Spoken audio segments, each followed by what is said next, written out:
This is movie script, pitch, and screenplay from my book entitled From McCartney Jackson, number 3, okay?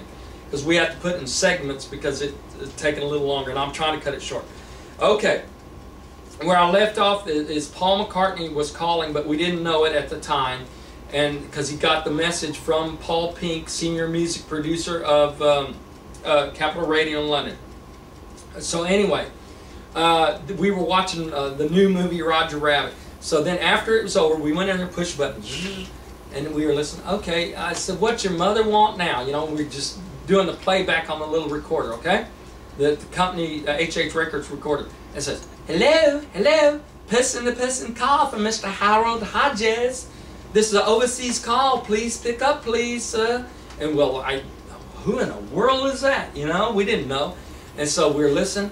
And she said, "Sorry, sir, it must be too late to be calling the United States in San Antonio, Texas, where you're calling, sir. We can try again tomorrow, if you please." And so I said, "Who is this?" And we're freaked out. So I was listening. All of a sudden, she said, "Who may I tell him's calling, please?" He says, "Thank you very much for asking. This is Paul McCartney calling." And I thought, "Oh my God! I miss Paul McCartney's call. A chance of a lifetime. I can't believe it." So anyway, he said, "We'll try again tomorrow, if you please," and all that. So anyway, then that was at 9:45 at night, like I said. Then 3 other calls came in, and one of them I blame on my wife. She wouldn't go and tell you, oh, it's a long story. You have to read the script to find out. But she had me go somewhere else. I missed his call by 5 minutes, okay? So I missed it. It was devastating. So you imagine I was upset. But to hear the whole thing, you know, request the script and I'll tell you the rest. I got to move on because we're very short on time. Okay. Then several things happened. Paul McCartney's watched after my career for over the whole time, okay? We went back and forth. I've sent him stuff. He's called me. Okay. In 1994, Paul McCartney came to San Antonio, Texas, to play in the Alamo Dome. And he opened it. It was a new, huge, like the Astrodome or something, you know, the biggest dome. So anyway, he was there. I was there, and so we got our tickets. I went in. I asked the security guard, "Look, I know Paul's coming on in just a few minutes here. Can you please hear? I'm Harold Hodges." I gave him my company card with my information. I put on back the seats where I'm going to be at. So would you do me a big favor? Here's a package, and this got Be Beatles for John, a tribute to John Lennon and George Harrison. We'd give it to him. He said, "Yes, sir, I sure will." I'm going to cut this real short. So after I go back to my seat, then I'm looking with the binoculars. Just before the band came on stage, the curtain moved, and all of a sudden I saw somebody with binoculars, and then they couldn't see, so they stepped out further, looked up. Paul McCartney's looking at me up in the stands where I wrote my seat number, and I'm looking right back down to him with the binoculars, and I'm going, "Woo, woo, woo." And oh, it was so exciting, awesome, okay? All those true stories are in this thing. I'm going to have to move forward. There's a lot more to it than that, but I'm going to have to move forward, okay? Then I had a dream, and this was only last year. And you know how dreams can be so true to life. And it was all about seeing George Harrison and John Lennon, and they gave me a message in this dream of a song to send to the whole earth. And it was a plea to me, and they entrusted me with it and said, "Carry the fire torch to the whole world, and please send this message to the whole world that we're still playing and singing just like we did yesterday, and to tell them peace and love, and we remember us that way." And it was so awesome, and it's so real. You know how realistic dreams can be, okay? Well, like I said, you want to hear the whole thing, or give me a email, and I'll send you the whole detailed thing. But I had to skip around. This is the middle. So anyway, it says, "I, Harold Hodges, am in a deep sleep, and I'm starting to walk in a foggy garden-like place, when all of a sudden I started hearing in a distance in the fog a beautiful piano playing, a song I've never heard before, and someone faintly singing.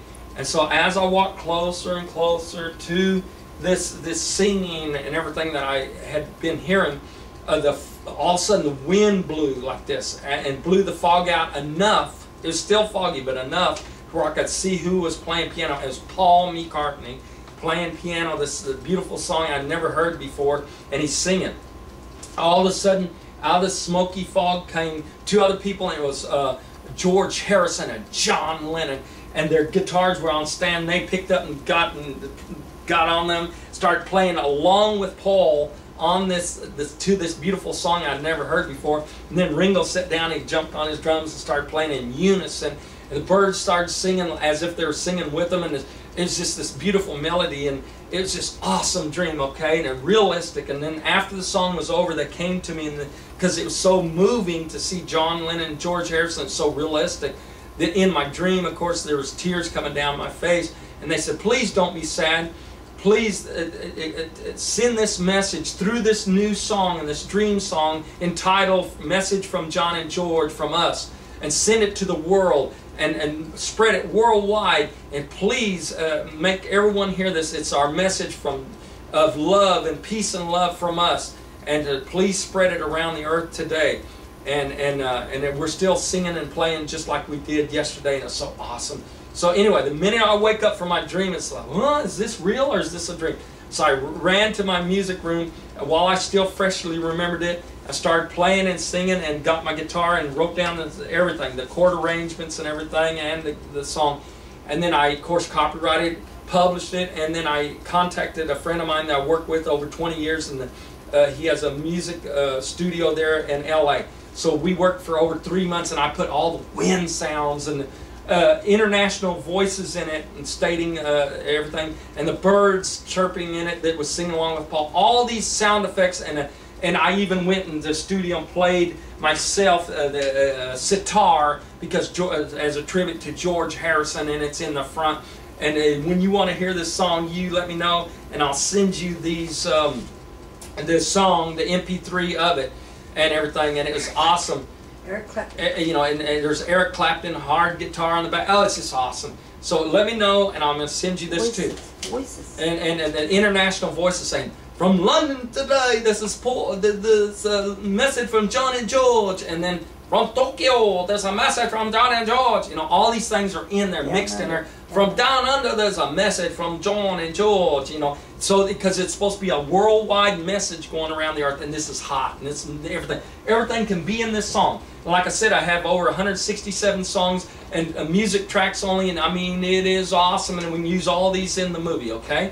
So anyway, I'm going to move forward real quick. Then after this dream sequence, I woke up, and then I was back at Eric Thompson had called me. Eric Thompson called me to his office and said, Harold, never going to believe who just called me. And I said, who, Eric? He said, Sir Paul McCartney.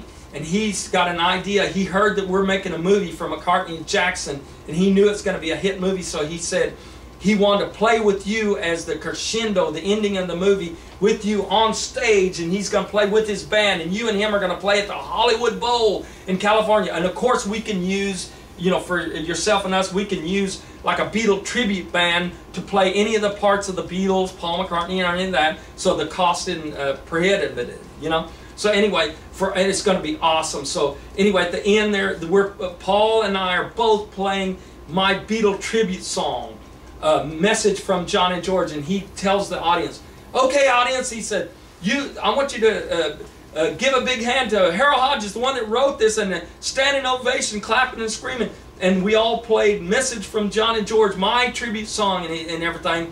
And he said, sing this one big and loud so that John Lennon and George Harrison can hear you, you know, and everything. So it's awesome. And as the film ends, of course, the cameras roll back. Now, all this is in there, all the details. All the cameras roll back, and then, of course, the credits roll up the screen, and it is going to be on #1. Gross $750 million or more dollars, and probably $100 million the first weekend of release. And I'm you know, I just can't wait to get with you. So please call me at area code 210-272-0199. Harold Hodges. My email address is hjhrecords@gmail.com. If you want to see a hit movie and get in on this, the Roger Corman saw, call me or email me. Thank you very much.